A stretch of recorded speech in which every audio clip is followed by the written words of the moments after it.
Today I'm going to show you how to make a cinematic black bar opening effect in Filmora.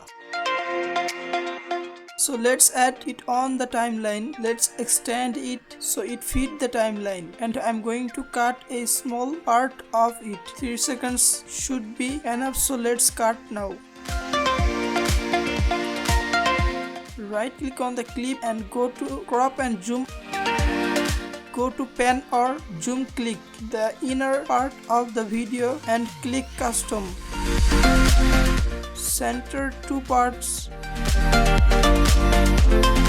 and lower the 2 other pawns. Place this in the middle.